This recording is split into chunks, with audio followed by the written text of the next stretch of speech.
Hello, everybody! Welcome to the Final Physics Thursday. Today we will be covering the history of the physics behind fighter planes. We will learn how physics enabled us to improve and change the fighter plane over time. I'm Chris Holbrook. Let's get right into it.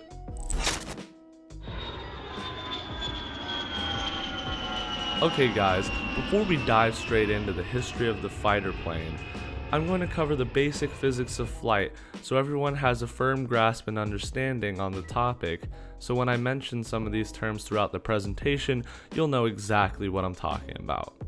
Now, the four main forces of flight are lift, weight and gravity, thrust, and drag. Now, weight and gravity are one thing, so I put them together. So, lift and weight and gravity work against each other. Lift is what brings the plane up into the sky, and gravity and weight are what pull it back down to the ground. So the more weight you have, the more it's dragging down, the more lift you have, the easier it is to take off. So lift is generated mostly through the wings. Now, most wings have a slightly curved upper part of the wing. So that way, on top, a low pressure zone is generated, while there's a high pressure zone underneath because the wing's flat, and that generates even more lift.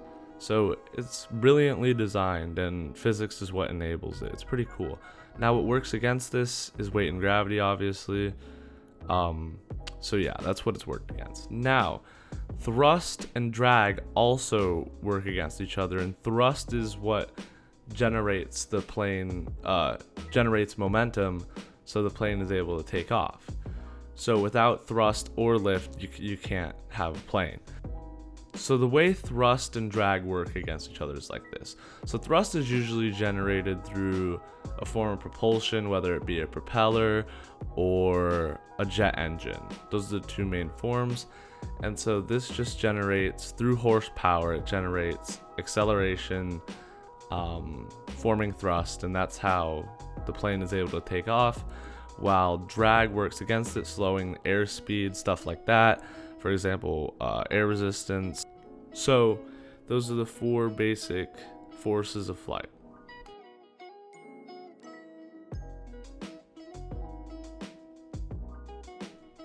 So the first fighter plane came during World War I. But it came equipped with nothing but the personal weapons the pilots had, usually a sidearm or hand grenades, and this was due to the weight limitations of the aircraft.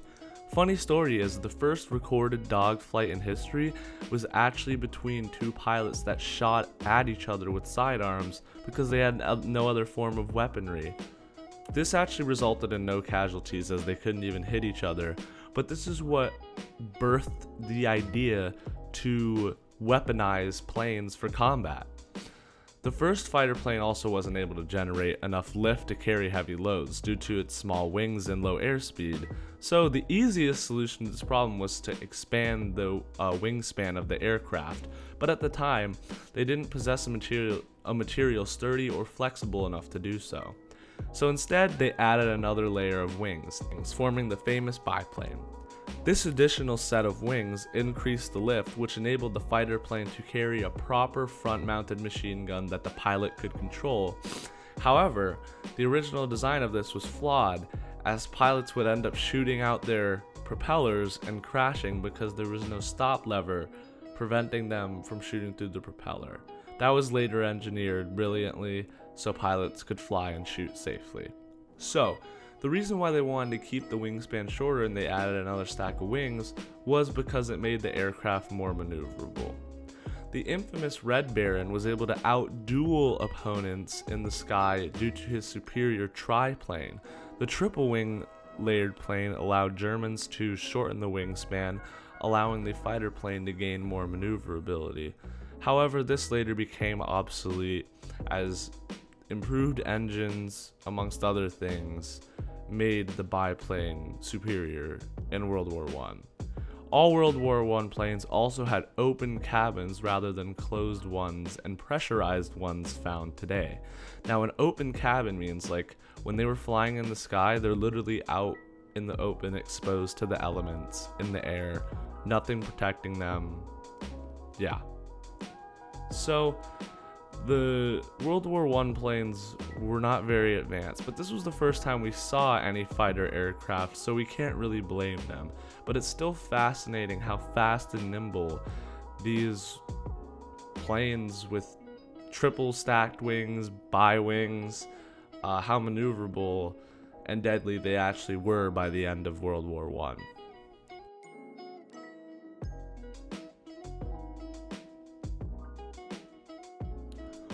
Entering World War II, we saw another jump in the advancement of the fighter plane. Now, in World War I, there really wasn't a dominant fighter plane to be found, except in the brief period where the triplane reigned supreme. They were all on a more even playing field. But in World War II, this all changed. Now, at the start of World War II, they were using similar designs to those found in World War I, so the playing field was more even. But as each country developed and wanted to get a leg up on the enemy, the designs just improved, the engineering, and it was very impressive. And so at the start of the war, the Germans had the dominant air force. They had such advanced airplanes, no one could touch them. And this drove the US to develop one of the best and coolest airplanes in history. The P-51 Mustang was the most dominant fighter jet in World War II, towards the end of it. The Mustang wasn't introduced till the middle end, and it was used mostly against missions in the Pacific theater, but it was used towards the end in the European theater. So, a little bit behind the P-51 Mustang. The P-51 Mustang had a low-drag laminar flow wing and an efficient low-drag engine cooling system that gave it exceptional speed and range. It had a maximum speed of about 390 miles per hour and a combat range of roughly 750 miles. Think about it today. Today, the infamous Angel of Death in the Sky, the AC-130, has a maximum speed of about 300 miles per hour. Now keep in mind the AC-130 is a heavy-duty plane, but I still find that very impressive. Now anyways, back to the P-51. The only drawback was the plane's engine, which lacked an efficient high-altitude supercharger, which restricted the plane to low-altitude operations below 15,000 feet. The Mustang first flew in October of 1940 and entered production in May of 1941, and it began combat operations with the RAF in April 1942. Now, the Mustang was typically equipped with two 50 caliber nose-mounted machine guns and four 30 caliber wing-mounted machine guns, although one model did have 20mm cannons, which was pretty deadly. Now, because of this Mustang's sleek design, it was able to outmaneuver, outrun, and outgun almost anything out there, and ended up being one of the most dominant fighters we've seen in history. Now, towards the very end of World War II, the jet fighter was finally introduced, but did not see combat in World War II.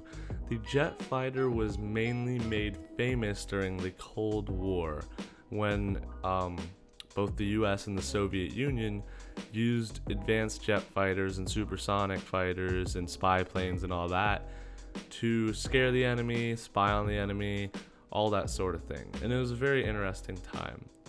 But we're going to flash forward through the development of the jet to the most dominant jet fighter plane we've ever seen, and it's going to stay that way for a while. I'm talking about the F-22 Raptor. Now, the F-22 Raptor is fascinating, but I'm going to dive in and explain exactly how its engine works and the physics involved in it, because it is engineered to perfection.